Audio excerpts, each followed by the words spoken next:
ఓం శ్రీ గణేశాయ నమః. ఓం శ్రీమాత్రే నమః. అందరికీ ఆహాహా ఏమి పద్యానికి స్వాగతం, సుస్వాగతం. శ్రీరాఘవం దశరథాత్మజమప్రమేయం సీతాపతిం రఘుకులాన్వయరత్నదీపం ఆజానుబాహుం అరవిందదళాయతాక్షం రామం నిశాచర వినాశకరం నమామి. ఆజానుబాహుడు అరవిందదళాయతాలు ఉన్నటువంటి వాడు అయిన శ్రీరామచంద్ర ప్రభు మనకి అయోధ్యలో దర్శనమిస్తున్నాడు. ఆ దివ్య మంగళ రూపం మనకి అయోధ్యలో సాక్షాత్కరిస్తోంది. ఆ సందర్భంగా మనం శ్రీ భక్త రామదాసుగా ప్రసిద్ధి పొందిన కంచర్ల గోపన్న గారు రాసిన ఒక పద్యాన్ని చూద్దామా? ఇది దాశరథి కరుణాపయోనిధి అనే మొకటంతో ఉంటుంది. ఇప్పుడు ఈ పద్యం అంతా కూడా గా అనే అక్షరంతో ఉంటుంది. మనకి గా అనేది సరళమైనటువంటి అక్షరం. చూడండి, కచట తప పౌరుషాలు, గజడ దబ లేక గసడ దబ అనేవి సరళాలు. గా అనేది మనకి ఎంతో సరళంగా వినబడుతూ ఉంటుంది.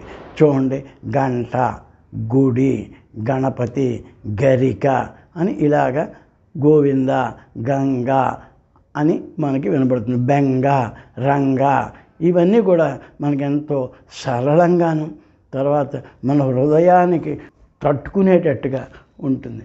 అది వినసొంపుగా ఉంటుంది, చెవికింపుగా ఉంటుంది గా అనేటువంటి పదం. అలాగే చూడండి, గణగణ, గంట అలాంటివన్నీ కూడా మనకెంతో మన మనసుని ఆకట్టుకుంటుంది సరళమైనటువంటి ఆ పదం వల్ల. అచ్చు కానీ హల్లు కానీ గాకి ముందు పూర్ణానుస్వరం ఉంటే ఆ అచ్చుకి హల్లుకి సంబంధించింది అయినా ఆ పూర్ణానుస్వరం వల్ల గాకి మరింతగా శోభ, మరింతగా వైభవం ఉంటుంది. ఎందుకంటే దాని సరళత్వం వల్ల. చూడండి, సరిగమ పదని అంటే గా అనేది ఆ సప్తస్వరాల్లో ఒకటి. అలాగే చూడండి, మనకి గా అనేది మంత్రం, బీజాక్షరం గా అనేది. ఇప్పుడు ఈ గాతోటి ఆయన రాసిన పద్యాన్ని మనం చదివితే సాక్షాత్తు శ్రీరామచంద్ర ప్రభువే సీతాదేవితో కలిసి గరుడ వాహనం మీద మనని ఆశీర్వదించడానికి, మన మీద దయావర్షం కురిపించడానికి వస్తున్నాడా అన్నట్టుగా ఉంటుంది ఈ పద్యం. మధ్యలో పాపాలు అనే రాక్షసుని దునిమాడి మనల్ని రక్షించడానికి వస్తున్నాడా అన్నట్టుగా చిత్రీకరించారు ఈ పద్యాన్ని మన హృదయ ఫలకం మీద శ్రీ భక్త రామదాస్ గారు. సరే, ఇప్పుడు ఆ పద్యం చూద్దామా మనం? రంగధరాతి భంగ ఖగరాజతురంగ విపత్పరంపరోత్సంగ విపత్పరంపరోత్తుంగ తమపతంగ పరితోషితరంగ దయాంతరంగ సత్సంగ ధరాత్మజా హృదయ సారసభృంగ నిశాచరాబ్జమాతంగ శుభాంగ దశరథి కరుణాపయోనిధి. చూడండి, దీని అర్థం చెప్పుకుందాం మనం. రంగధరాతి భంగ, అరాతి అంటే శత్రువులు, రంగ అంటే పరాక్రమిస్తున్నటువంటి శత్రువులను దునుమాడేవాడా రంగధరాతి భంగ. తర్వాత ఖగరాజతురంగ, ఖగరాజు అంటే గరుత్మంతుడు. గరుత్మంతుడనే గుర్రం మీద ఎక్కి వస్తున్న శ్రీరామచంద్ర ప్రభో విపత్పరంపరోత్తుంగ తమఃపతంగ. అలాగ వరుస మీద ఉత్తుంగంగా వస్తున్నటువంటి విపత్తులు అంటే ఆపదలని నీవు తమపతంగా, అటువంటి చీకట్లు ఆపదలు అనేటువంటి చీకట్లు ఒకదాని తర్వాత ఒకటి ఒకదాని తర్వాత ఒకటి పరంపరగా వరుసగా వచ్చేస్తున్నాయి.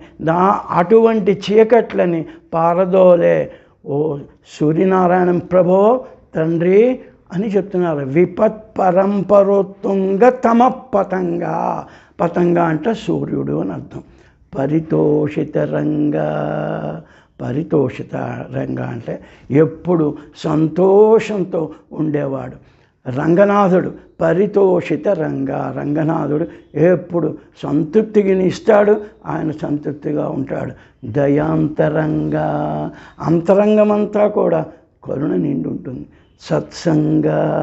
సత్పురుషులతోటి మనకి సాన్నిధ్యాన్ని కలిగిస్తాడు. అలాగే ధరాత్మజా హృదయ సారస భృంగ. ధరాత్మజా హృదయ అంటే సీతాదేవి, ఆవిడ భూదేవి కూతురు. అంచేత ధరాత్మజా భృంగ ధరాత్మజా హృదయ సారస భృంగ.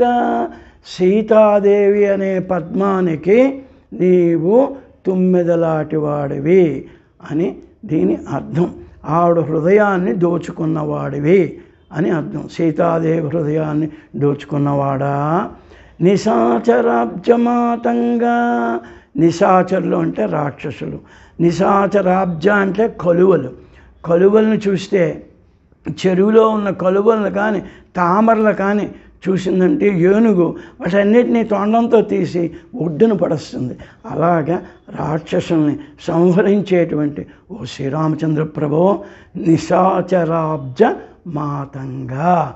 శుభంగా. ఆయన అంగాలన్నీ కూడా కళ్యాణకారకాలు, మనకన్నీ శుభాలు ఇస్తూ ఉంటాయి. ఆయన దేహం అంతా కూడా మనకి శుభాలను ఇస్తూ కళ్యాణకారకమైనటువంటి దేహం కలిగిన వాడా. శుభంగా. ఆయన ప్రతి అంగం కూడా మనకి శుభాలను ఇస్తుంది. దశరథి కరుణాపయోనిధి. ఓ శ్రీరామచంద్ర కరుణకు ఆలవాలము, కరుణా సముద్రుడా తండ్రి ఓ దశరథి నీకు నమస్కారము అని ఎంతో చక్కగా మనకి గకారంతో ఈ పద్యాన్ని అల్లారు. ఈ పద్యం మీకు నచ్చినట్టయితే షేర్ చేయండి, లైక్ చేయండి, సబ్స్క్రైబ్ చేయండి. మళ్ళీ మరో పద్యంలో కలుద్దాం. ఆహాహా ఏమి పద్యంలో.